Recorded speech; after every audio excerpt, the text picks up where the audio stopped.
Welcome back to Loopholes and Lockouts, everybody, for another week. How are we feeling, gents? Feeling good about trades this week, about teamless Origin at the end of this round, Magic round. There's a buzz in the air. What are the thoughts, Stevie? Yeah, buy rounds got all three of us scared, I think, on this table, to be honest. Keen to sink some tinnies at the caco. That's what I'm keen for. It'll be a bit of fun. Watch our players get over. No, I tell you what, I was scared on Monday, though. I was peppering the group chat saying I don't have enough players for Origin. But it's looking better now. I've sorted out a bit of a plan I'm going to go with, and you'll find out what that is later in the app. But yeah, for the moment, we're just going to fly through team lists, and then we're going to do obviously the mainstays of the Loopholes and Lockouts Thursday podcast with the Physio Files from Ben, obviously. Panics, buys, and sells. Are we still doing that today? Yeah, we'll still do that today. So we'll get that for you on the fly, and then our main sort of segment this week is going to be about just like Origin fades and trades and targets and whatnot for coverage, just to like give you a bit of an idea of who we're kind of looking at to try to get the numbers for 12 and then 13 and obviously the rest of the series and just kind of just those buys. But yeah, obviously the panicker for the moment is 12 for all of us. I think I've seen a lot of content creators sort of saying that 12 doesn't matter as much, but we probably tend to disagree, that we probably want to make a lot of moves in this Origin period, mainly because we've had a bad start to the season, but just in general, that's just like how we're a bunch of goers. We like to attack the game, and we think that there's a bit of blood in the water, and we're just going to try to be a bit aggressive for 12 and make sure we have 13 able and good scores that we want to take and would be happy with. Like, for example, I'm not counting Flegler in my 13. Not many people would probably own him, but I'm not counting him because he's probably going to knock out a 40 for me, and I don't want that to be taken in my 13. So I'm looking for 13 able, good players that I want to play. And then also, I'm if I think they're going to be picked for Origin, for example, like Finny Fuiaki or like Helam Lukey's in the mix, I'm not counting that towards my 13. So then if best case scenario does happen, he's just an extra number, and then hopefully that'll maximize points. But yeah, so that'll be the main segment of the podcast, and then obviously as per usual with trades, captains, and tips at the end. Yeah, let's fly through the team list, DV. Get that on the road so we can get to the good stuff, eh? Fantastic. Sharks versus the Bulldogs. First game on Friday. Big ins for the Sharks. Jesse Ramian and Ronaldo Mulatalo rejoin the side. And the only other change is Blake Brayley drops out at 9 for his Cat 1 concussion. Jaden Barrow comes in. For the Bulldogs, this looks like this is a completely unchanged team from their schlacking from the Dolphins. Oh, they get to get schlacked at Suncorp twice in 2 weeks. That's pretty nice. And then they had the Broncos, like what? I don't know. 2 weeks before. 2 weeks before that? Yeah, cool. Nice. Yeah, really not much to be said here. Probably just keeping an eye on Ronaldo could be good. Yeah, keep an eye on him. I don't even know what his price is, to be honest. Let's have a look. I do think it's kind of Kale era season, though. If you missed him last week, you're probably in an unfortunate situation. Ronaldo back. Other edge, Ramian and Stone Street not really reinventing the wheel. So I think they're just going to pound that left edge all day, as they have done in the past. So, yeah. 624. Probably you'd want him a little bit cheaper. Mm-hmm. But yeah, looks like it's going to be good times for the Sharks left edge. Any more thoughts there? Nah, not really at all. Bit of a soulless game, isn't it? Just important or sort of notable for me, Jonathan Sewer maintains his spot on the wing. Obviously, they've got some young guns floating around that could have taken that spot, but... Didn't he get 23 on the weekend? Yeah. Oh, if you have him, though, you're probably grinning that he's still playing. An extra number for an Origin buy round if he scores, so... Yeah. I mean, if a guy who might get like less than 30, though, it's not... Not moving the wheels in my head as much, but yeah, fair enough. For me, for Origin, like any extra number is a good number, because what if Saxon Pryor crosses for 3 tries and gets 100? Like, it's just a free extra. It could happen. Yeah. So yeah, fair enough. All right, Bunnies versus the Dolphins Friday night. Alex Johnson drops out with PCL injury. That'll probably be week to week, but Ben will probably get to that later. Latrell Mitchell comes into the centres for Latrell Seagwalt. It's looking like that's going to be a later decision in the week. Like, they've named him, but I reckon he'll probably have to do a fitness test later in the week and pass that. Otherwise, it looks like basically the same Bunny side. And then the Dolphins, this looks like the same Dolphins side that beat the Bulldogs last Friday. Still looking pretty good. I think we're all eyeing up. Well, I know we're all eyeing up Dolphins players this week. Lots of chat on Jermaine. Lots of chat on Bostock. How many Dolphins is too many Dolphins? 3 at centre wing is too many. 3 is too many? 3 is too many. Because, there's other key teams on buys on that mini buy on 13. So I think 3 for me would be maybe a little bit too much. Maybe you get away with 3, but you definitely can't load up too much on Dolphins, especially if you have a couple of Titans and maybe the occasional, like you have a Tallis Duncan or a Keon or someone like that as well. Yep. Yeah, I probably tend to agree, even though, my trades might suggest otherwise. All right. Yeah. Nah, but yeah. Yeah. You've got someone there to make cash, though, so he will go. Yeah, He I could think go that's- in 13, realistically. So I think that's a bit of a different situation. If you bring in Herbie, if you bring in Jermaine Osako, and you bring And in Bostock, Bostock, then I think that's just too much. That's probably not the one. I think I agree. Cool. Tigers versus Manly, first game on the Saturday. Clayton Fa'alu gets the spot at fullback this week. Kohler moving back to the centres. Jamal Fogarty rejoins the side at halfback with Joey Walsh dropping back to the bench. Almost said Luke Brooks, just kind of projecting there what I think should be. For the Tigers, Heath Macy keeps the spot at fullback. Patrick Herbert in the centres. Terrell May comes back into the front row. Latu Finau gets the starting job at 9 this week, with Tristan Hope moving to the bench. Sione Finau keeps that spot on the edge. It may just be Sione Finau. How many minutes did he play last game? Anyone remember? It's a lovely question. We'll get there eventually. Yeah, I know that. I just know that he's pretty cheap. Like he's Yeah, he Very well, okay. got 50 points, 349k, and he played. I wish it was just easy for me to look at their minutes. I didn't have to click like a million buttons to get there. He played 72 minutes. Yeah, Tell you what's pretty good actually. He doesn't play 12, but after that, Yeah, could you be could interesting. definitely grab him for a cheapie. The important thing for me, Kuipers Port and Alex Twal both went on report on the weekend's game, both unscathed with just fine. So Unscathed. good news there. Obviously, could be a good game. Heat of the day, I think there'll be points in it. A lot of power, especially between these two teams. No known defensive weapons, especially with Api Coruscant out for the Tigers. And then obviously the Manly Sea Eagles running a bit light on middles. I think there'll be plenty of fatigue in the game and plenty of points. Yep. I think that'll be one of the better games of the weekend. Cool. Roosters versus the Cowboys, Saturday 5:30. Looking like a pretty similar Roosters side to me, if not the exact same. Yeah, no major change. Oh, Victor Radley drops out, actually. Yeah, Victor Radley's suspended for, I believe it's just 1 week. Yeah. So Connor Watson comes into 13. Loves it, the big Victor guy. loves a suspension. Nothing Jeez better. Louise. For the Cowboys, Purdue does keep his spot in the centres. Drinkwater did not get suspended. Honestly, I can't believe he didn't get suspended for that. Yeah. That on Crazy, Mitch yeah. Moses. That's unbelievable. Liam Sutton comes in at 5'8", just a bit of a youngster out there in North Queensland. Jake Clifford moves to halfback. So you kind of imagine what that's going to be like. That's be what it is moving forward. I know that Liam Sutton is a bottom dollar 5'8" / halfback. So if he starts to show a little bit of promise, maybe a downgrade. Yep. Obviously, don't go early on that though. Well, didn't 6 to 8. I've heard there's a bit about this young kid. And Yeah, you get obviously the Cowboys love running the ball with their halves. So if he picks up any of that sort of role, then I think he's absolutely an option to look at in the future. Yeah. You'd want to see good performances, but yeah. This Cowboys forward pack, I've got problems with. Yeah. Thomas McKaylee starting with Matt Lodge at prop. Ruben Cotter 13, and then Sam McIntyre gets that spot on the edge. It just feels so weak. Do you know the reasoning behind Jason Temple? They're just like, we're just going to rest him. Jason don't Tomlin's getting rested. We don't think we can beat the Roosters, so we're just going to rest him. Wow, I think that seems silly. But That's pretty silly. unironically, I didn't even realize this till the other day. You know the Roosters are on a 6-game winning streak? Yeah. No one's talked about it. Yeah, No, actually, they have been realise playing well. that. They have been playing well. Yeah, no, people have been talking about them, but I just didn't know it was that many in a row. That is a lot in a row. I still like the Cowboys. I think they've got a chance in this game. I definitely agree, yeah. Tamalolo has bad knees though, so maybe it is just like not enough to warrant an injury, but it's like, it's pain management sort of Maybe. thing. It's like, let's just rest you. Yeah, maybe. I don't know. Alrighty, Parramatta versus Melbourne, the final game on the Saturday. This looks like an unchanged Parramatta side to me. They're still persisting with this Jack Williams in the edges and Luca Moretti starting in the front row plan, which is pretty interesting. This Tony, I think it's Tony Matale, off the bench for the Parramatta Eagles, got way more minutes last week than I would have liked. Took some of Saxon Pryke's role, which was not ideal to see. But we all knew Saxon Pryke was going to be a slow bit anyway. For Melbourne, the big news of the week was Sua Farlonga getting named at fullback and being cleared of that concussion and any facial injury, which was huge for most people that owned him. This sounds bad because I don't wish injury on him, but I kind of wish it had happened just to loosen things up a bit because it just feels like everyone's going to have the same fullbacks now of Teddy, Sua, Ponga. Yeah. Or at the very least Teddy Sua. Like it's tad boring, but no matter. Moses Leo comes back onto the wing in favour of what was that? Is his name? Hugo Peel. It's a Hugo shoulder Peel. injury though, so it's not actually in favour. It's just a Oh, interesting. Okay. rotation thing. Because Yeah.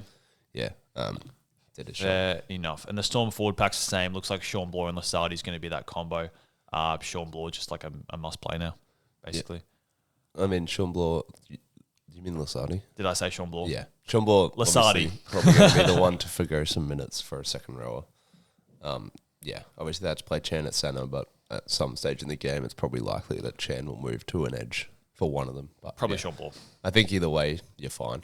They play a lot of minutes, and I tell you what, Lasardi had some insane PPM on the weekend. Yeah, Lasardi's a demon. Absolute demon. Anything else from that game? No, I think you've covered it all. Cool. Titans, Newcastle Knights. Persisting with basically the same side of the Titans. So Zane Harrison keeps that spot at halfback. Jaden Campbell at 6. Tal Mapia keeps his spot on the wing. Imagine it'd be like that for a few weeks. Ollie Pascoe played an 80-minute role last week. So I wonder if that will continue going forward. That'll be an interesting watch. And the Knights, I believe this is the same Newcastle side that absolutely thrashed the Dragons. Yeah. Good stuff. Last week. We'll get there later. But Greg Marju, I'm seeing everywhere people are saying basically like bordering on a must trade in this week. What are your guys' views on that? Because I don't know if I'm that strong. No, I don't think I'm that strong at all. I think the price point's pretty high. I know the negative 101 or whatever it is break even is pretty alluring, but and the draw's good. But I think it's just a buy coverage that puts him out for the count for me. I just can't fit him into my team. And there's probably other guys that just are going to make similar cash and then, well, not similar cash, but cash as well. And then we'll cover 12 and whatever, 15. Yeah. Yeah, I tend to agree with you. I think if you have the trades, I'd absolutely do it. But if put your buy coverage as a priority first. Doesn't matter if you get Greg Marju for 150 for 1 week. If a player you bring in like a Beau Fermor gets 90 across 2 weeks, it's just the better play. So, I think you just got to be mindful of that he does have bad buy coverage, misses 12 and 15, which are the first two, and seems to be the ones everyone's struggling with. So just keep an eye on that. Obviously, if you don't have Supercoach Plus as well, just go through, make a list of the teams on the buy.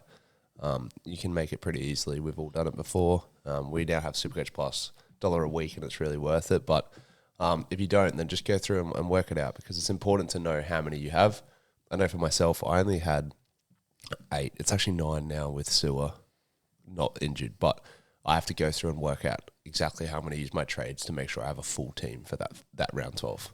Yeah, I'm probably risking running a little bit light next week, or lighter than I'd want, to bring in Ponga, because I feel like I just have to have him. So I know personally I cannot afford to go Ponga and Marju. Yeah, it would just cripple my 12 team.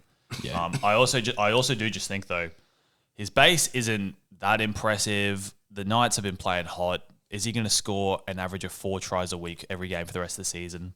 No. Is he going to get 7 line breaks in a game again?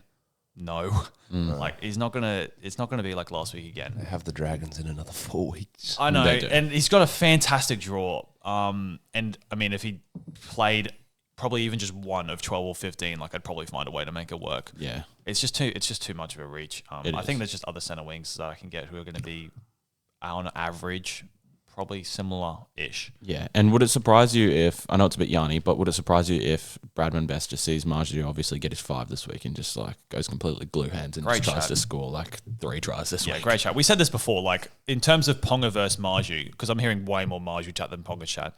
Ponga could, in one game, score a try or 2, and Brady Best, as you just literally said, could just glue hands a couple tries, and Marju just gets nothing and scores 40, whereas Ponga would get 130 in that game or something like that. So I just don't think it makes sense. Yeah. Unless all these people that are saying it already have Ponga, which they may have. Yeah. Yep, cool, lovely. I must admit, I have been looking at the Greg Marju shout. I can scrape a pretty poor team together for 13, and I still have Latrell. So I have been considering it, but I don't think I'll do it.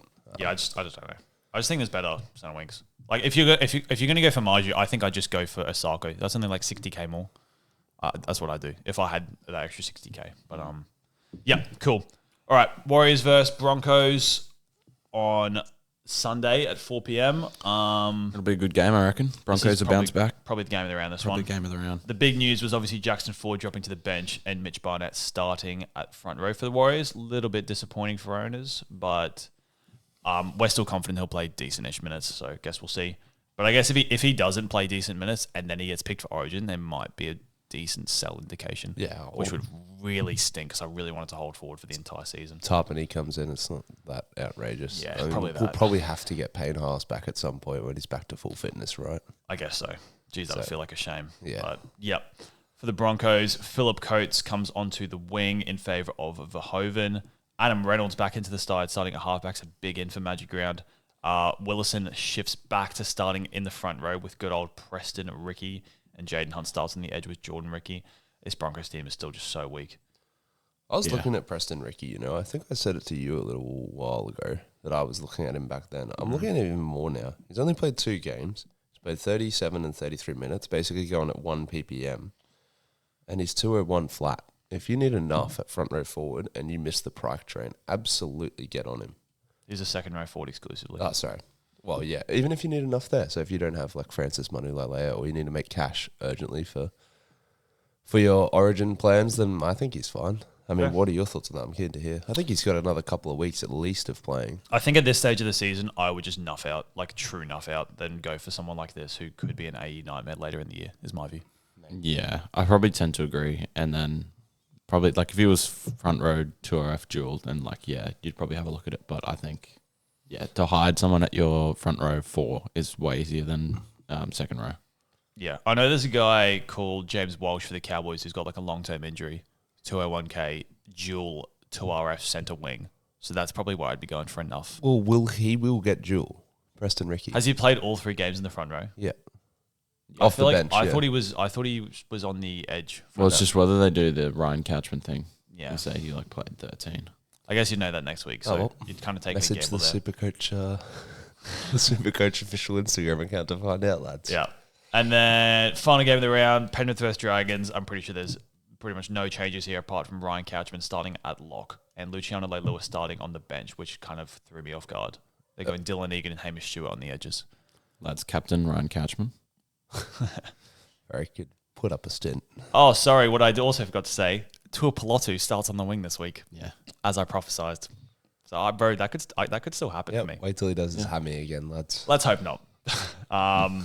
Yeah, really not much to say about this game. I'm pretty sure Penrith are 27.5 point. Like, that's the line. Yeah. So, that's good stuff. Lovely. I think that's team list done for the week, boys. Alrighty, as the boys pull up their teams, we're just going to, as we said, it's going to be a little bit more of it's not going to be a structured, a bit more of a general conversation about Origin. But what we'll kind of focus on is the Origin guys who we think are going to play and our plans with them, like if we're going to hold for the duration or sell, and just some guys we're targeting in and around that period. But firstly, let's just start with our current numbers for 12. I currently have 9. Is that pre or post trades as well? This is post trades. I currently have 9. So you've done how many trades? 2 or 1? I'm doing 3 trades this week. Okay. I have to boost again. And you've got 9? I got 9. So that's Stefano, Lasati, Rauchman, Purdue, Herbie, Chester, Bostock, Setu 2, and Sua Farlonga. So that's not including Brandon Smith, who technically plays that week, but I don't know if he'll be fit. In fact, he probably won't. And it's not including Ford and Funafuyaki, who are probably going to get picked for Origin. And it's not including Grant, who will get picked. But did you count Lukey? Oh, it's also not counting Lukey, who's more of a maybe. So if Lukey doesn't play, and then I bring in 3 guys next week who will play in 12, I will have 13. So that's good. Or if Forward doesn't play as well. Or if Funafuyaki doesn't play. Like, I'm playing with a little bit of fire here. I'm not comfortable playing with this much fire, to be honest. I don't like this, but I mean, I had to bring in Ponga, which we'll get to later. Yeah. So what are you guys currently looking at? So I did mine pre-trades. I'm going to wait a little bit on the Sasagi. Obviously, I'll mention my trades later. But if Sasagi doesn't get ruled, it might change slightly. You have Trell as well, so that's another thing. Yeah. But just to obviously wait on your trades for and just... Yeah. If he gets pulled, then I think it's Greg Marju's season. I have 8 pre-trades. Okay. So I have Stefano, Couchman, Lasati, Sanders, Purdue, Herbie, Chester, Farlongo. That makes my 8 up. So pretty strong 8, really. Obviously, that also doesn't include Forward, who I'm thinking less and less might get picked for Origin. I think there's probably a reason they're starting Mitch Barnett this week to give him some experience. And I think the boys will see that if he plays well. And they've seemed to like him in the past. Jeez, I'd kill for that. I think Lukey's probably touch and go for Origin. He's been probably the in-form second rower, but he still has defensive woes. And I don't know if a Queensland team will pick him, especially if they've got half that can't defend in their team. That's Sam Walker. Yeah. It also doesn't, like, Sasangi, there's no timeline for. So, like, it's not going to be a 1 week and back, but there is a chance. Like, I don't know. It's probably a 5%. Yeah, Sangi's a bit of wistful thinking, but Sangi's a bit of a scare. But yeah, I think I heard he's getting more scans. Yeah, he today. is. Yeah. More scans today, yeah. Yep. But That's a bit of a tough one. So that means, okay, so after trades this week, so you said you might do Margie though, so it would be 9. You would be comfortable going in with 12? Yeah. Yeah. I think 12 is the absolute bare minimum, and that's 12 throbbers. Like if your 12 is made up of Flegler, Brandon Smith, Daniel Atkinson, you don't have 12. Yeah. So yeah, as I said before, I want 13 throbbers. 12 throbbers is okay. What about you, mate? Oh, sorry. Yeah. I just think between Ford and Lukey, there's going to be one that misses. You hope that one variance falls your way. Yeah. I kind of agree.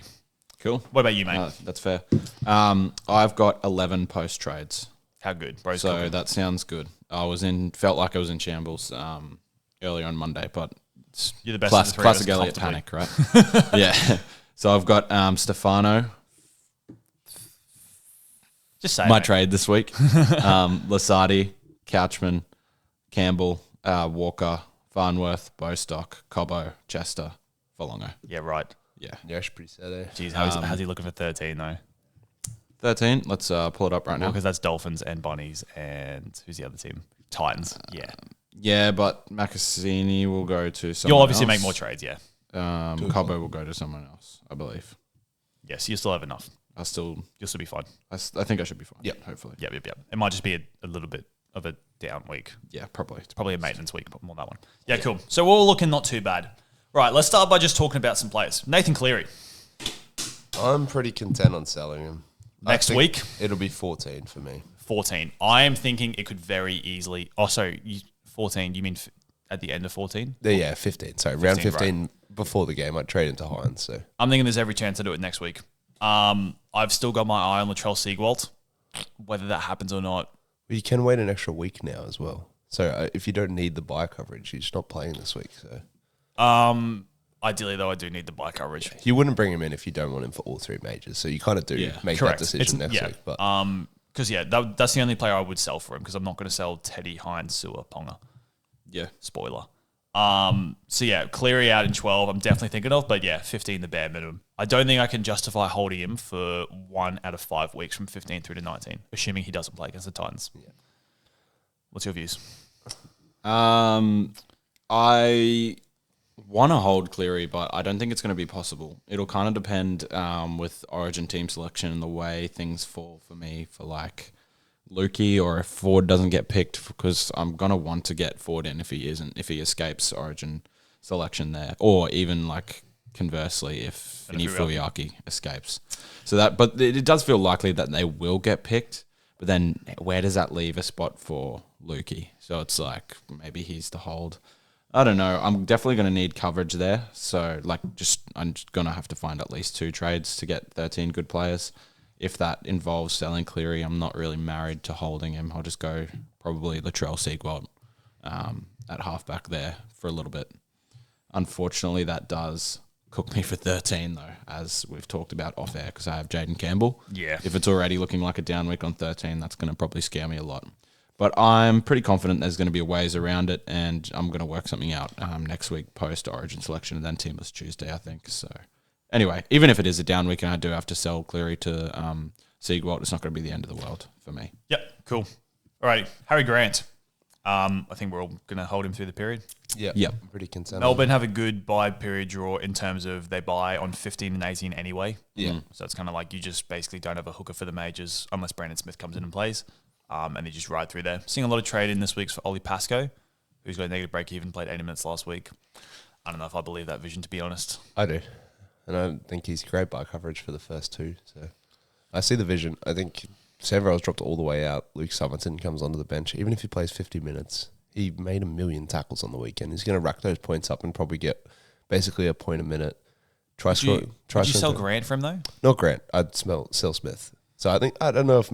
Is Grant the trade out for him? I don't know. But yeah. It's like, what, 80K up from Cheese to Ollie Pascoe? Yeah. Maybe that's worth Well, the last time to jump on like that cheapy hooker as well for the season. So you kind of commit to have Brendan Smith there and just ride his injury, or you go to Ollie Pascoe this week. Yeah, maybe he's just the guy. But yeah, I just don't think I'll be doing it. What about you? No, I can't make it happen, really. I think it's luxury. Yep, cool. Who's another Origin player? What if Tedesco gets picked? I thought about this today. Yeah, that wouldn't be good at all. And that has probably flown under the radar for most people because Laurie's obviously said he's only going to take one, and then he took like Edwards over Tedesco in the last, 2 years. So then it's kind of like people just like kind of pawn it off and just not really think about it. But I think it is a real possibility. Teddy's in great form. Edwards is in solid form. But I definitely think there's a chance where Laurie just kind of gets rid of all his values and just goes back on his word and goes to Tedesco. And then that would probably put us in the bin a little bit. But then we could just hold Cleary and then bring in Siegwald for Teddy. He doesn't play 12 I would anyway. say Teddy doesn't play 12 and 18, so you're actually not losing. You're losing one week if he plays Origin. So I think I'd just hold him anyway. Yeah, probably just hold him anyway, yeah. Yeah, so similar with KP, right? Even if we imagine he'll get picked in some capacity. Yeah, he misses 18. He's 12, 15, he'll just miss 18. So Yeah. I mean, not the end of the world there, so yeah, I think that you'd probably hold. It just puts me in a rough situation then because it's like probably does force me to get rid of Cleary. In 12. Or sorry, in 12. Yeah. Yeah. There's a lot of things that are going to be decided based on these Origin teams. A lot of uncertainty up in the air. I think those are the main guys that most of us own who are kind of in that Origin ring. I mean, Jackson Ford.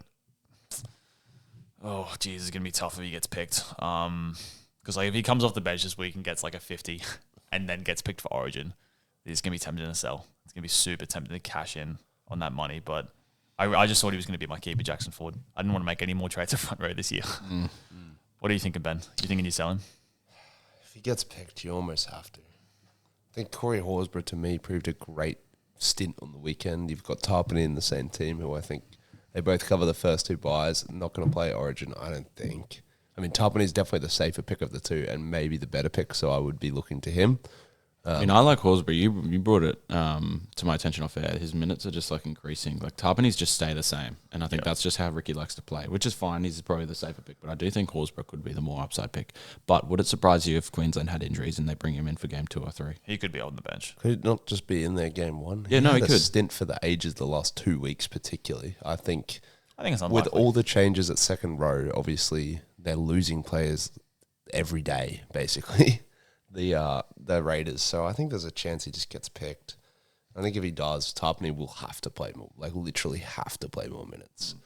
And yeah, I don't know. I really like Horsburgh, but I think you'll have the beauty, I guess, next week, if you're going to do it next week, of seeing the Origin team. So you can then react based on that, on whether you go Horsburgh or Tarpany. But I do like Horsburgh a lot. He's got the dual, which is really helpful as well. You can swap him around for the mini buys and everything else. So yeah. Yep. Yeah. Horsburgh. I don't know if he would play game 1, to be honest. But yeah. Who have we got though? Just like Mo Followake, you can't imagine he's going to be in the team this year. I think like a Gilbert would get picked over a Corey Horsburgh. Probably. But maybe. That would be interesting for sure. And then I'm the only one who owns Finifuyaki. I mean, I'm planning on holding him, to be honest. It's going to be tough for the first 4 weeks. Like, he'll only play 1 out of 4 weeks from 12 to 15. That's going to be tough. Yeah. And then from then onwards, it's going to be fine. It's going to be glorious. I mean, one off week is not enough to scare me off him. If he plays 80 minutes in Origin, do you think he backs up? I don't think he does. It depends when the game's They have Warren Keeley and Connolly Lemilu. Lemuelu. Sorry. But they also have, like Gilbert could easily put on an edge. He hasn't had to this year, but he could. Like they have cover. Yeah, I mean, both their games post Origin are Saturday 3 p.m. That's kind of funny. Even if he's reduced minutes, I think it's okay. It's not obviously not ideal. Yeah. I also think he looks like the fittest bloke in the comp. I reckon it'll be okay. But your first Origin, surely that takes it out of your body. I just also think that I don't think he's going to play 80. No, I agree. Yeah. I think we're going to pick probably 3 second rows that'll rotate for 60-ish kind of minutes to some capacity. I wouldn't be surprised if Cotter starts in the middle, goes to an edge, Finifuyaki comes off, and then I think that sounds fairly likely. And Yep. Yep. I tend to agree with that. Cool. All right. Some Origin players we're targeting. So guys that aren't in your team or guys that maybe you are trading in this week. Number 1, Bostock, right? Everyone should get him. Yep. Covers all 3 majors and only has the 1 mini in 13. unless you already have 2 Dolphins. I don't think that's a big issue at all. I think even if you do have 2 Dolphins, as the man to my right would say. But if it's Cobbo, I can understand. But if you have Jermaine Asako and Herbie, I don't know if you can do it. I think Jermaine, Herbie, Bostock's too much. Yeah, but if you have, if you don't have Asako, I'd get him. Yeah, I was just going to say, I don't think many people have Cobbo, so. Yeah. If you do have Jermaine, Herbie, that'd probably be too much. You'd probably look elsewhere. But then What are our thoughts on, I think we're pretty confident Jermaine's better than Bostock. Yeah. But it's a 260k gap. I don't think it's worth it. The gap's not worth? Not for me. I think Averillo showed that he can get equally as many points as Jermaine on his week. So, yeah, I think Bostock will be good. And eventually he's going to move to that left wing. Yeah. I think when he does, they'll shift the ball more that way as well. He'll become the kick target on the wing as well. So I think you can just pretty much hold him for the season. Yeah, fair. He will be that kick target on that left wing. So I'm also thinking, like, in relation to Averillo versus Bostock, Bostock has less glue hands about him than Averillo. Yeah. So I don't think he'll rob as many tries from Jermaine. Which does benefit Jermaine, but also Bostock still gets the assist. Correct. So, yeah. I also think Bostock's base has looked pretty good the first 2 games. It wasn't as good on Friday against the Dogs, but I think that was also just the nature of the game. yeah. I think he's a goer. I think in a bit of a more grindy game, he'll get more base, and if not, he'll score some points. So I think that's good. Christian Wolf's given him big raps, so they must like him up there, I think. Yep. Alrighty, next kind of guy. Well, someone these probably aren't going to bring in next week, but let's talk about Nico. What are your guys' Nico plans? 14 for me. I hope Cleary backs up in 13. I hope he plays 14, and then I bring Nico in at the end of 14. So it's 15, really, it is, for that second major buy. Yeah, you mean, 15, yep. I don't know. I can't see myself getting Latrell Seagull purely because Sanders is just too good of Origin buy coverage, and the Raiders lose like only Hudson Young. So I think they'll still be humming during Origin. I don't think there's a world I can get rid of Sanders. You're thinking no Seagull? Yeah. I think Sanders plays the first 2, and then I probably just flip him to someone who plays 18. So, or I just find cash to go from Sanders. Just before Elliot talks about Nico, I would say the Sharks play the Dragons in round 14. Yeah, maybe there's consideration there. I don't know. Well, my problems will be solved if Cleary doesn't get picked in 13 on the backup. I just trade Hines in that week. I don't care about Hines losing cash. That's no issue. So I just trade him in a week early. Fair. Hines plans? Hines plans is 15 for me. Yep. Whether it's going to be Cleary or Falongo, it's one of the 2.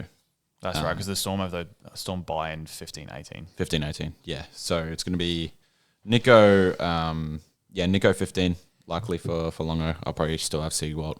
But if I do, for some reason, don't go Seawalt and still have Cleary, it's probably just going to be Cleary out in 15 and Hines in. So, yeah, it's going to be pretty simple for me. Obviously, I still have Jaden Campbell, so I think Campbell buys in 18, so Hines just gives me good coverage there. 13-18. Yeah. Yep, nice. Pretty simple for me. Cool. Throw some other names out, boys. I know there's someone you're both hot at. Have a chat about him. Pod Fermor. The king. Goat. The king returns. My man to my left. I'll let you start because you had him earlier. And what's changed? Well, I can't lie. I've buried the ego, and I've thought that he should come back. I was looking at him last week when the base was just off the Richter scale. I think it might have been the runs the 2 weeks ago were absolutely really good. And then this week it was the tackles. So I think he's in a nice spot outside JC with him switching. I think he's going to put him through the line. And I feel like scoring is going to be inevitable for Bo. I think he's had 2 subpar halves to start the season. I don't think that's the sole reason why his form was down, but I think it's part of the reason why he's not getting any attack. And I think the Titans should start to click soon. I think JC will settle into that running role and really just look to set the world alight in the attack. And I think if I want anyone, I want who's outside him. He showed that he got the best out of Arama Howe for a couple of weeks. And I'm just hoping he can do that again for Bo Fermor. But if nothing else, the base is hopefully going to stay there. I guess it is a little worrying that it switched from the tackles being the main thing one week and then the runs being off the Richter scale the next. It's kind of like a bit of variability there. But I'm just hoping that there's some base there. And at the end of the day, if he's going to give me buy coverage and score 50 to 60, I'm not going to be up in arms or like really depressed or upset about it. So that's just kind of it for me. Yeah. He's a trade-in for me if you don't think he's going to play Origin. Now, if you have Simi and you want to make other trades at centre wing this week, like I'm considering, then maybe you can do it. So I was originally going Simi and Macassini out. If you want to wait a week, you probably can. He's going to go up a bit, but you can just offset that with Simi's price if you have him at second row. I think he's a great option if you don't believe he's going to play Origin. Now, I don't, but, there's always that little devil on the shoulder saying, well, he could. And there's a real world he could, but I think it's less than 10% chance he plays Origin. So Yeah, I agree. With names just like what? Cotter, Lukey, Cotter, I just Fuyaki, think will Cotter. play on an edge. Yeah, Kirk there's a lot. Hatewell's been playing well and defending well. So, yeah, I don't know. I don't think they'll be looking at Bo Fermel, but you do never know. You never know. It is the worry. But I guess the luxury with me, and we'll just explain the situation that I'm in. I've got, 11 players. So then we've got 3 trades next week. I have the luxury of bringing in, a Khan Pereira or someone I'm looking at for like a Cobbo who does play. So I only need to make technically 2 trades to get 13 playing players next week with my conservative picking style. So yeah, I'm not too worried from that point of view. I think I can take the gamble, but I guess it's a different sort of scenario for you, Ben. Yeah, if I want to get him, my greatest fear would be I need playing players. If I get him and he doesn't play, then I could have just got Greg Marshu instead. So that's sort of my thinking at the moment is whether I just hold him. I don't get him, hold him a week, check the Origin teams, and then bring him in. So I don't know. Food for thought there for me. But yeah. Yeah. I don't think you lose a lot with the matchup against the Knights. The main ones you want him for are the 12 and 15. So yeah. Jermaine McEwen can be suspect on that right edge. I know I've watched a lot of Newcastle games this season. He's also defending outside Dylan. Yeah. Dill Brown. Yeah. So I think it's Dylan Brown's. Dylan Brown's solid. Yeah. But Jermaine McEwen is a little bit. He doesn't move laterally as well as you'd want. Do you guys know what Fermal's ownership inside the top 10% is? Probably point of a percent. 0.6%. Yeah. It's 100 coaches. That's obviously before this week. Yeah. But oh wait, sorry, that's actually with 62 coaches bringing him in at the moment. Wow. So he's an ultimate pod. He's a super pod. Within the top what percent? Top 10%. Top 10%. So 48 coaches or whatever, 40 coaches. 38 coaches already owned him that were in the top 10%. Already owned him, held him through that whole point. That's crazy. Fair enough. But you could have got him after last week's performance. That's another possibility. maybe. Yeah, that's true. Yeah, Fermal. I will not be bringing in Fermal. I think he's a good option. I think the way you presented it there of if he gets between 50 and 60 for that's his somewhat average for those kind of weeks, and that's perfectly fine. He costs what, $5.90? Well, it's not fine, but I just don't think it's the end of the world. I agree. I guess is the way I would put it. He's at least someone who's playing and he's getting some points. Yeah, I think it's cool. I think Fermal's good. I think I said it in the stat spotlight, I think it's a great spot now outside JC. I think that's good. Yeah, I mean, I won't be doing it, but that's just because of team Yeah, exactly. And I think it just comes down to team dynamic and what you need really at that point. I think you guys just had a super easy Sasungi too. Yeah. So that I think it worked out just kinda nice. presented it to me. But I was thinking about you could definitely do Lukey to him next week. They'll be about the same price. So Yeah, maybe. It does feel like at 596, it's a bit more appealing than whatever he's going to be next week. Well, it's But 23, so if he gets 60, he'll go up to 630. Yeah. No, it's definitely not the end of the world, I don't Yeah. think. Yeah. Yeah, cool. I'll throw a name out. I said him last week. I'm going to say him again. Christian Tuipulotu got named on the wing this week, which was super, super, super exciting. Fair play to Christian. I think I'm a real shot at getting him.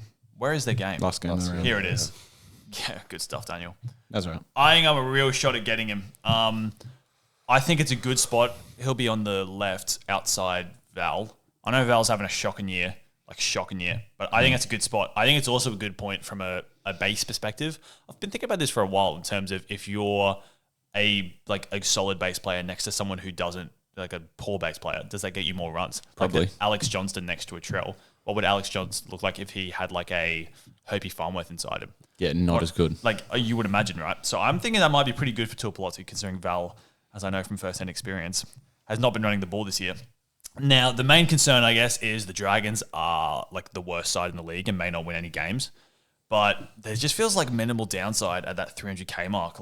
McLean, I don't want to hold over this Origin period. A, he's not looking good, and B, he misses too many games for me.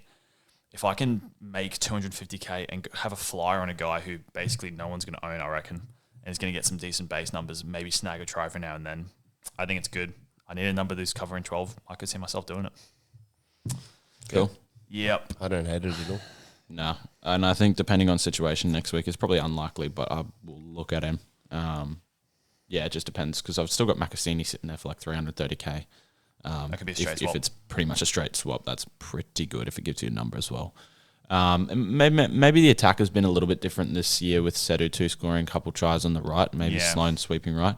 But it does feel like that Tuipulotu left side does feel like where they have attacked in the past. And if that's going to switch or if the Dragons find a little bit of life, then it feels like he might nab a try every couple of weeks. Well, it is now Clint back to fullback as well, who Clint, I think, a more does notorious like a left sweeper than Sloan, who is a notorious right sweeper. I just think back to that run they had at the start of the year last year when we all...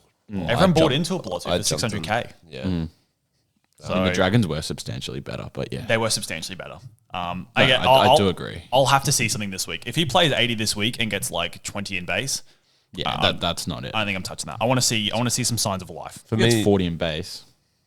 I mean, it'll probably be a low base week. You'd probably like to think, but All right, I think that wraps up our Origin chat pretty much, lads. Obviously, we'll move quickly into the Physio Files. There's not too many players this week to talk about, but I will touch on the important ones. Obviously, Simi Sasangi picked up the shoulder injury on the weekend early into the game. Didn't look quite himself. He's going for more scans today on it, so unknown sort of timeline, but I would keep an eye out because if it does somehow only manage to be a 1 or 2 week thing, then maybe you consider holding him for the bye schedule. Latrell Mitchell obviously named to play through that permeated disc this week. Week off would have done him wonders, but I do wonder if it's just a fitness thing keeping him fit for Origin. I think he will play, but does he play a whole game or does South spring him off? I don't know there. Obviously, we had a scare on the weekend with Sua Falongo sitting from about the 25-minute mark, but he is confirmed no facial fracture, no HIA, so he's back this week. Obviously, Blake Brayley got a concussion, Cat 1, in the 70th minute. There's obviously 11-day protocol, so that does mean that the Sharks have, was it Jaden Beryl? I think his name is, yep. A lot of people saw the reuniting of two goats. Obviously, Flano and Daniel Atkinson back in the halves. That is due to a Cade Reed hand injury and is expected to miss the next 2 or 3 months. So if you're a Dragons fan, you're probably crying right about now. Obviously, AJ did a PCL ligament. There's sort of unknown sort of timeline on it. He did do it in round 9, played round 10, but obviously re-aggravated it on the weekend. So I'm a little bit worried with that. It's a PCL tear, but there's no sort of timeline gauge for that. Val Holmes obviously went down with a bit of a shoulder injury and there was some uncertainty whether he'd play this weekend, but apparently he's good to go. Finished a whole training the other day. So that is about it really. And then Fafita and Cheese both aiming for a round 14 return when they have their bye in 13. So that extra week, they should be back there. I think that's pretty much all I've got for today. Obviously, great news on Sua, although it makes everyone's life a bit harder because everyone will have the same team. Yeah. That's not great news on Brandon Smith. He would have been a sneaky little number in 12. Yeah, so I guess that's pretty important just to note that do not count him in your playing players for 12 because he is likely not going to be there. Yep. Alrighty, panic buys and sells. We've basically talked about these players somewhat throughout to some extent. So we won't spend as long on them, but we'll still touch on them. Jermaine Asako, I'm going to put him at a 5. I think it's a good buy. I think it's a good avoid. I think, as we said, he's very expensive. I think you can get the guy inside of him for 250k cheaper for similar-ish kind of value in terms of if they score tries on that right side. Jermaine and Bostock will probably both be involved to some extent, maybe. I think Bostock. Sorry, I'm talking about Jermaine. I think Jermaine's a good buy. I think his goal kicking's he's probably the best goal kicker in the comp, or at least he's in the top 3. And the Dolphins score a lot of tries, but I don't think you have to own him, so I'd say a 5. Yeah, probably about the same. I guess it probably matters as well on team composition, and that's probably going to be the case for a lot of these buys coming into buys coming into the buy schedule. I just had a bit of a cooked moment there. Thought I messed up, but it's just going to be team composition. And then if you have already Herbie and that's about Bostock. Anyway, we think that 3 Dolphins is probably too much. So I think 5's about right. Depends what you need for buy coverage or whatnot. But yeah. Yep. I agree. Lovely. So that brings me to my panic buy, which is none other than Oli Pascoe. I'll tell you what, 80 in base power looks pretty good. Obviously played the 80 minutes. Sam Verrill's dropping out of the side. Luke Summerton, I think, on the bench or something like that. Yeah, looks the goods, to be honest. And if you've got... honestly, I've seen a lot of teams with Benaya. Would you go Benaya up to Oli Pascoe if you had cash? Absolutely. If I had the luxury of that trade, Given maybe. the times interchange on the weekend as well, I think there's a real world he just keeps playing 80 minutes. So obviously they've got Chris Randall playing on an edge. Surely that, like he's not an 80-minute edge player, let's be honest. So 3 interchanges through the middle and 1 on the edge. That just means there's no room for a hooker sub at any point. They seem to like Pascoe. Yeah, he looks the goods, passes the eye test 100%. So I'd probably give a rating at like, again, it matters about team composition, but probably 6. Yeah. I would say a little bit higher than maybe a Jermaine, which is a bit more of a luxury trade at like 760k or whatever it is. There are a lot of other good hot trades to do this week. For example, like Jermaine, Marju, Bostock, you have to do this week. So if you can't make it work, maybe that's why it's only a 6, but it's a solid option depending on team comp again. I have the infamous Greg Marju. Now, this was a really difficult one to decide on, and I'm still kind of torn. I'm going to put him at a 4. And I'll explain my reasoning. I think the buy coverage is super scary, and you're going to tank weeks by bringing him in this week. Like whether it's 12, whether it's 15, you're going to be short somewhere. There's going to be a week you probably end up with 12. But I tell you what, if 80% of the top 1% get on him and he continues to fire, you're going to be at a big disadvantage, or top 10%, or wherever you're placed. If people ahead of you get Greg Marju and he just goes on an absolute rip and tear, like Tom Jenkins to start the season, which could easily happen with how good the Knights are playing and the draw they have, you're going to be playing catch-up. So you're going to, I think there's a real world you can do it, and I'm strongly considering it. I haven't done it at this point, but, I mean, it's definitely a sharp possibility for me. I don't see a world where it's the wrong decision. It's just maybe there's better options this week. Yeah, and I probably agree.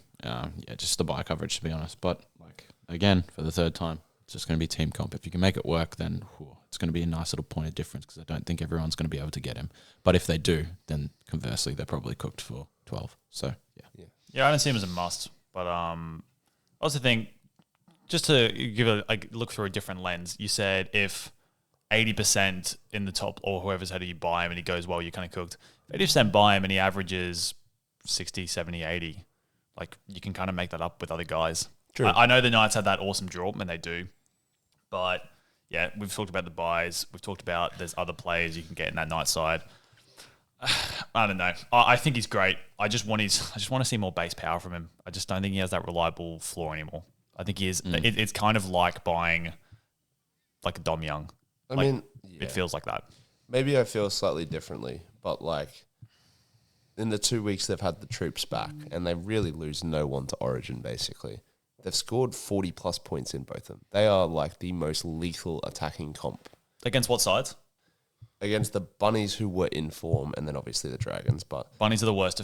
Bunnies are a bottom 4 defensive side in the comp. yeah, but their next guns are Titans, Eels. Their draw's hot. Their draw's hot. But regardless, I think for me, it's just the fact that the Knights never let the foot off the throttle.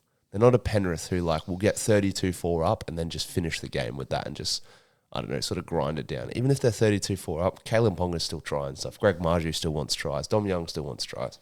On the weekend, they had the Dragons beaten probably in the first 20 minutes. Like they could have just closed the game out, done nothing, but they were still expansive. They tried things. The only discredit is that obviously Kalen Ponga will go to Origin, but I'd imagine he backs up every game if he starts, and if he's off the bench, he will absolutely back up every game. And yeah, I just think he's a pretty solid option. Fair. All right, panic sell, mate. My panic sell is Simi Sasangi. It's a tough one to name because I don't know the extent of the injury, but if that injury is more than 3 or 4 weeks, I think he's at almost a 10. I don't think you can hold him.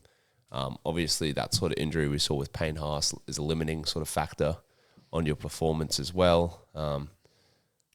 The only credit to him not being a 10 in my eyes is the fact that there's a chance maybe he's back sooner and he does have Origin coverage. So I'm going to put him at a 9.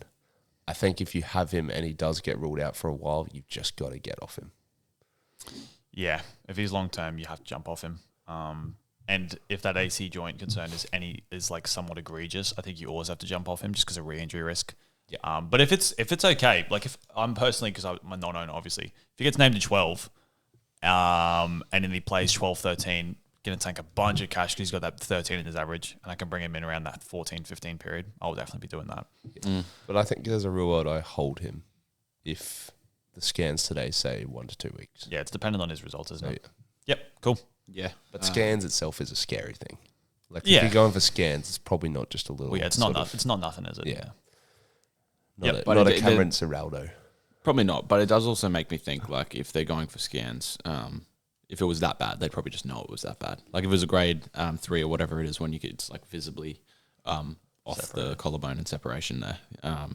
Obviously, Stephen Crichton came back relatively soon and just got needled up. But I do just wonder about the output. Like, Stephen Crichton, I guess he wasn't setting the world alight, but he just hasn't looked the same since coming back. Yeah, and then fair. Payne Haas had that notable down tick in work. I know he's not in the middle semi, but I am just wondering. And I could probably decide to fade him with obviously that 13 or whatever it was in the rolling average, and then he just takes cash. If he is just a solid option when he comes back after that, or if he goes well, I can just bring him back. I'm happy to waste a trade there if it means that I get another number if Fair. he's out for a week or two. Yep. Yeah, so I agree. Cool. On to me. Willison is mine. So I am the only owner of Willison at this table, and I've noticed that he's quite high in the sells this week. That would be definitely due to the poor performance last week, and I think a lot of owners had to play him. I fortunately didn't. When I looped, I decided to take the res off him. Thankful to Ben for talking me into that. Should we go? Should we just pause panic sells for a bit of a yarn? Yeah. Yes. All right. So I've gone to loop last week, and I had to take someone out. Take a guess who the other thought was. I didn't want to drop like Chester out, and didn't want to put Macassini, and I didn't want to make that decision yet. So I did float up the idea. Let DV guess. Who could you have possibly have dropped out? Let DV. Oh, I know exactly who it is. Lasardi. No, worse. Worse? How could it be Taylor May? Worse. How could it be worse? Well, Harry Grant? Oh my! I nearly decided to fade Harry Grant. I think I would have. I've said it that many times, but I think I actually would have deleted the app. Bro, we would have removed you from SC Blueprint. It would have been a kicked two-man out. podcast. It's I like would be the tech guy. it's like it wasn't that outrageous because Yeah, it was. 50s and 60s. Yeah, but like Xavier Willison was never going to score. You could easily Whatever. put another 100. Oh, that would have felt wild, honestly. But wow, that's actually crazy that you almost did that. Jeez. Wow, well done, Ben. That's good shit from you talking about that. Yeah, well, it worked out. I had a massive grin on my face when I saw Willison 30, and then that grin got even wider when I saw Harry Grant 150. Bloody hell, that's actually outrageous. Yeah. Anyway, Do as we say, not as we do, lads. That's all I'm going to say. Just a bit of panic for you, whatever it was, Friday night. Yeah, so Willison, let's get back into that. I to think the middle he's this a week. panic. Pardon? moving to the middle this week. Yeah, so moving to the middle. So I think that definitely plays into his favour. I'm still worried about the minutes. I don't think it'll be really high, but I think in 60 to 65, he can probably punch out probably about that, 60 points or so. Yep. Pending injury, he might have to play more, who knows. But yeah, I didn't buy him for these rounds anyway. I bought him for the rounds when Carrigan was out and Payne Haas was injured, when he got that 100 for me, thankfully. Obviously crashed for that late try, but I'll take it. I'll probably set him as a 4 for a sell this week. I know the break-even's big, 100 points. But for me, I bought him for 15 and 18, at least. So pending team composition, I might sell him in the 16 or whenever he has that buy then. But 15, 18, when Carrigan and Payne Haas will definitely be out, I think he'll have that big minute role. And I think a ton will be coming there. I'm happy for those big minutes to flow. And a lot of people will be jumping off, but I think he's a solid, fine hold.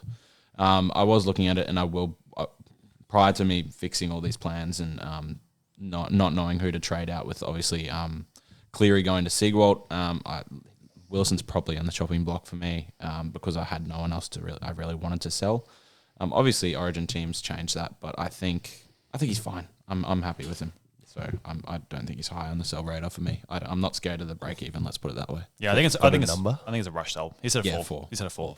I think it's a rush sell this week. I think it's a big break even. Him moving back to the middle is probably objectively better. Yeah, I wouldn't expect a big score out of him this week. The Wires middle rotation is just absolutely ridiculous.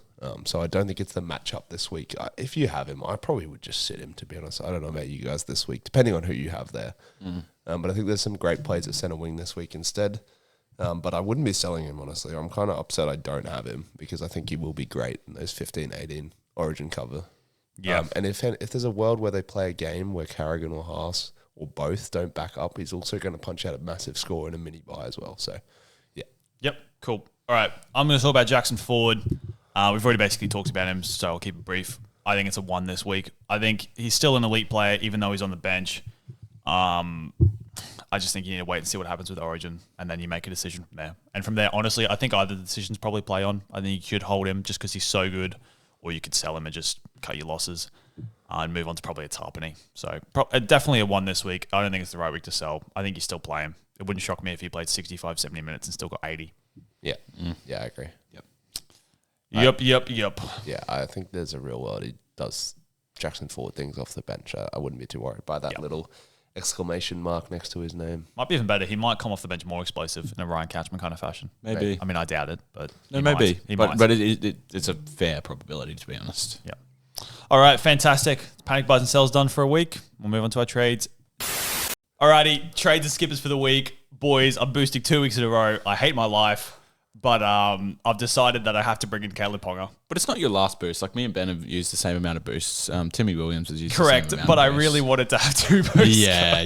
I know the feeling. I wanted to have it up with you. But again, as I've said for the entire season, boosts are overrated. So I needed to bring in Ponga. I've brought in Ponga, and going Daniel Atkinson to Ponga is pretty good. Yeah, those were my feelings. I Last mean, week. yeah. I mean, I had to. Daniel Atkinson to Ponga is so good. Yeah, I mean, the downside is, the other trade, fine mine into Bostock. I've known I'm going to do that for about 2 weeks. Yeah. The downside is I had to find 160k somewhere. Now, this is still what's up in the air. Option 1, Jonah Pezzett to enough. The reason I don't want to do that is, bro, it's been sticking in my mind for. I don't know if we said it on podcast. Someone said you could eventually go like Jonah Pezzett up to like Fletcher Sharp or something like that. Yeah. That's been sticking in my brain for weeks, and I'm like, oh, geez, that sounds good. Because then you can afford to take a punt on both Purdue and Sharp. Just kind of cut one of them. You just play him on probably matchup. Purdue, to be honest, and play on matchup. Yep. That's been sticking in my brain, so I don't want to drop Pezzett just yet. The only other player I can realistically see that I can downgrade this week is Trey Mooney. So I'd go Trey. He's got a 23 break even. I might lose out on 30, 40k is what it is. Terrible coverage too. Terrible. Oh, he was going to go next week anyway. Okay, yeah. But it's just I'm missing out on a little bit of money this week, but such is life. No, I think you forgo that. I'm going to sell Cleary probably next week. I'm not going to be short on money. Yeah. So the options are, the safe option's Britton Nickera. He finally played 80 last week. He got 43, I think exclusively in base power. He almost looked like scoring a try one stage. I think he's a solid buy. The other option, Laka Halasima.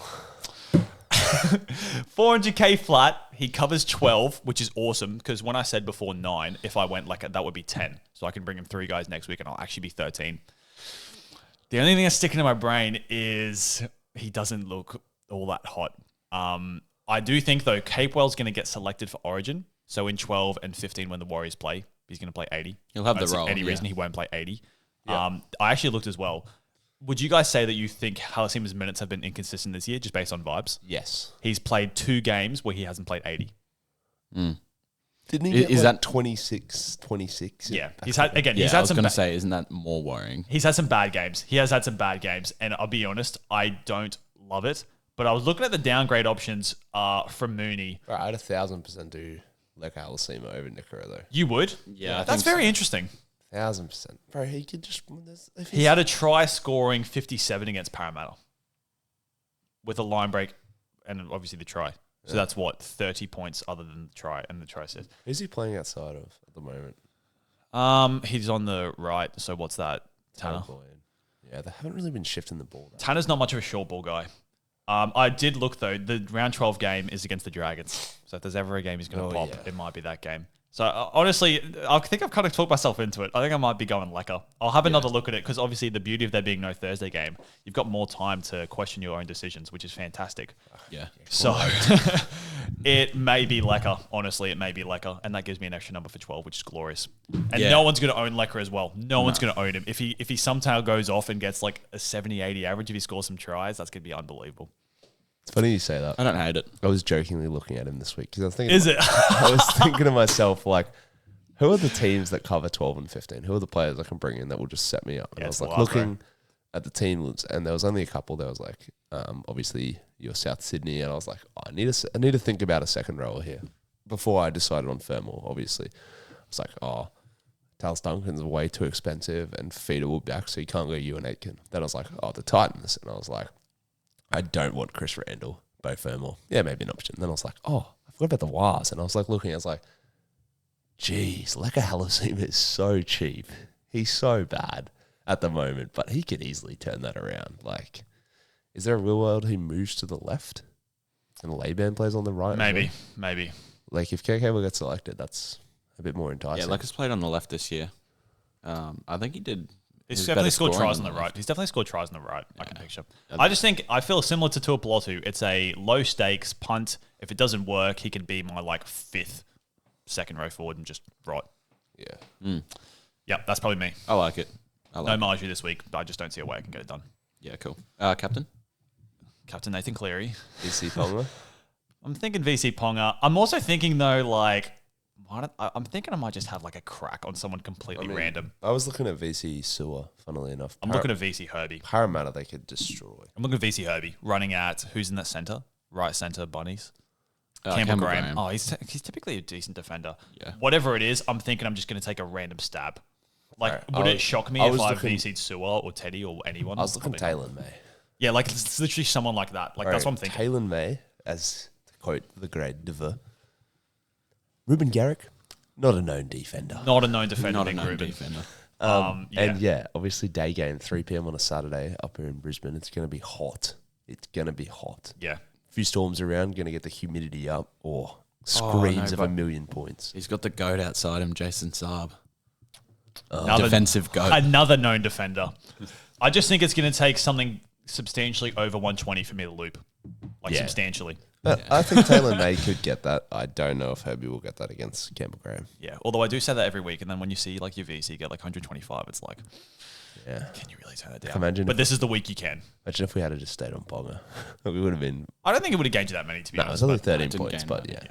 Yep. Lovely. That's me. And then me especially, I dropped Willison, and then he only got 35. So Oh, yeah. it's Actually, like, you probably gained points then. Well, I dropped Stefan. Well, the only thing is, then I would have been able to drop Simi, and then so it actually would have gained me a little. Oh, so you would have not a gained huge amount, 40 but points. yeah, Yeah, and I would have done the 40 same points. because I dropped Stefano and then had to take Pryke. You would have had to take Pryke. So you would have took similar. You Pryke. probably would have lost like 40 points. Nah, it's only like, I worked it out. It's only 30 points because Simi not drops many. anyway out. Oh, because yeah. Pryke Oh, got yeah. more, so it's only like 30 Good old points. Saxon, the boy. But yeah. Saxene. Lovely. Elliot. Is this prime time to bring up any sort of thoughts we had off air about Cleary potentially sitting at all or getting an early shower against the Dragons? Oh, yeah. I think Did you want to bring up your counterpoint towards the Dally M? Yeah, I think, yeah. I've been, because Cleary's currently leader for the Dally M. He hasn't won a Dally M yet, which feels hilarious. And I love that. I hope he never wins Dally M. But this feels like probably the year to have a crack at it. So if they're smashing the Dragons, I don't know if he will sit. Like, how much is that really going to save when he's going into Origin camp anyway? It's already sat this year. He may as though. well just stay on and smash Dragon. Yeah, but sat for like 5 minutes. Like, Yeah, but- I think one of you said, it might have been you, if they were up like 30-0 or 30 whatever, Yeah. will he just go off then? I think he's going off at most with 10 minutes left, probably less. Maybe I slightly. If he comes off before the 65-minute mark, I'll be blown away. I'll be truly blown away. I think for me, the only thing would be like if there was an injury or a Cat 1 HIA in the Panthers side, then yeah. I'll be blown away. What's he captain at? Is that currently? 38%? It's obnoxiously high. Yeah. I think actually now I think about it, I think if I did get a 120, I think you'd take it just for the sake of if something goes if something goes wrong. Well, Cleary could also just like not see the ball. They could just absolutely abuse the left edge where Bradman Best and Greg Margie ran amok. I don't know. Cleary gets involved in that stuff anyway, doesn't he? It's so high, and if he does go like Ponga numbers 140 plus, you are going to lose. a fair bit of points. I just think just the fact that it's so high, like on one player, Yeah. it just feels like there's a very high variance scenario there of if he gets like 80, that's going to mess up a lot of people. I probably won't do it, but yeah, if he I gets think that scenario is 140, there. that messes up one person. Maybe. I don't know. Yeah. We'll see. I get the logic. We'll see. What are you guys going? We spent too long on me. Yeah. So my trades. Basically, you already said it, right? Bo Firma already said that, and then Bo Stock. Yeah. Yeah. Cool. From who? Simi. Simi Simi and Faimani. Yep. So Leave your budget money in the Faimani bank, was surely. 264. Yeah. Good Yeah, stuff. so that's enough panic money to go Finny Fuiaki or Ford if they don't get selected. But then I'm probably going to have even more money with Nathan Cleary to see if I do that. Yeah. If not, I might actually look at like a Flegler out and then bring in like a Hosking or something like that, maybe. Taps or Taps or whatever, but that's definitely on the radar. But then if I do end up going like a Seagold or something like that, I'm probably going to go Macassini up to Khan Pereira. So that's a little pot option I've been eyeing off for a while. They've got the Dragons in, or Tui Piloted. It's gonna it's gonna depend. Yeah, but, there's a lot to watch this weekend. Yeah, a lot to watch. So that's my trades for this week, and then potential little insight into next week. It's just going to be simple for me. VC Ponga, Captain Cleary. If Ponga goes probably 140, you'd take it. But 120, I'd be umming and ahhing about. Let's put it that way. The bar's a bit higher this week. Yeah, we've already said that. I do also think there's not really a great option to sit this week either. I disagree with that really. thinking in general, to be honest. There's always who someone do you you can have sit. to nuff? Only Macassini, so you'd have to drop one of your centre wing. Macassini, Brandon Smith. Yeah, so you're going to I mean, I'm going to res Harry Grant, you obviously. Yeah, but you just change your red, so that doesn't matter. Who plays latest out of... Can someone pull up the draw at all? Oh, no, I can do it. What are you after? Whoever sits latest, plays latest out Well, of... I know Rauchman plays in the last game. Like, I'd said Rauchman. I You'd know it feels bad, but like if your VC gets like 130, basically, you know what I mean? Like, Yeah. I don't know. No, I don't know. No, I do understand what you're trying to say. To be honest, though, that probably is my weakest player. Yeah, I mean, I could sit Purdue, but when do the Cowboys play the Roosters? 5:30 Saturday, so maybe I do just go someone before then and sit Purdue. He probably is my weakest player. I don't know about you, Ben. Yeah, it screams over 30 this week, but that's the sort of week he pumps out of 130, so I'm going to probably play him. Yeah, I don't know. Yeah, Elliot can't do that anyway. I would have to drop Couchman. Yeah. I don't know, food for thought. The scenario is not confirmed yet, so. drop Permal. All right, Ben. Yeah, obviously, I've got a trade at the moment, but I would say it's not locked in. I've got Simi Sasangi and Macassini to Bostock and Fermor. Now, that sounds really enticing, but I can wait a week on Fermor. We just discussed it before. Even if he gets 90 this week, he's still going to be under 650K, and Simi will still be a great side grade to him. So I am strongly considering, if Latrell gets pulled, going Latrell Mitchell to Greg Marshall. Oh, if Latrell gets pulled, I think you do that. Or 100%. I'm just considering it regardless. Like, even if Trell gets huge points this week, I just don't know who I'm going to trade him to next week. I don't think there's a great centre wing that's not going to go up a stack this week. Can you guys think of anyone that plays 12? Tuapolotu. I don't know.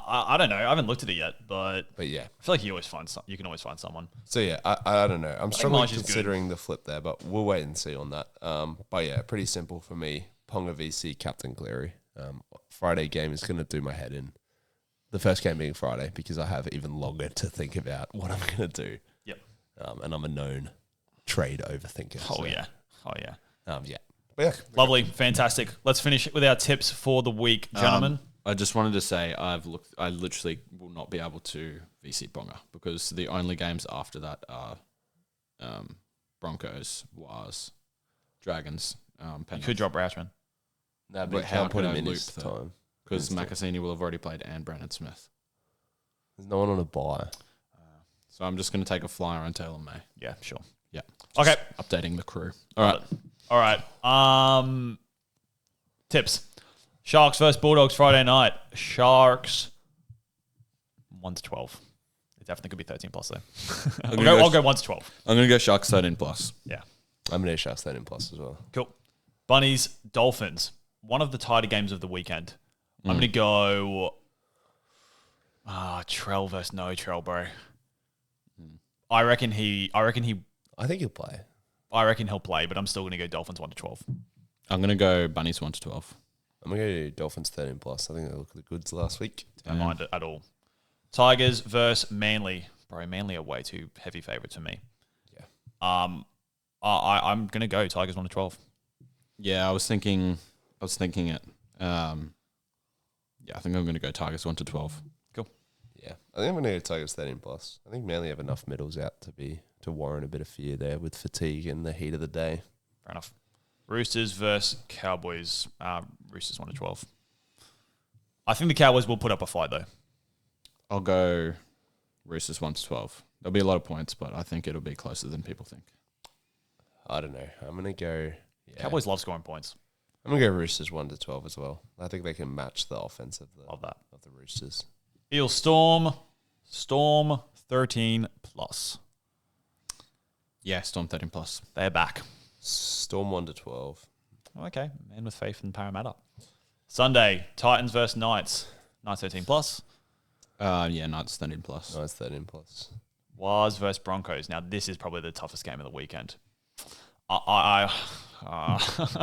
Backing against them worked so well last week. I'm going to go Broncos 1-12. Broncos 1-12.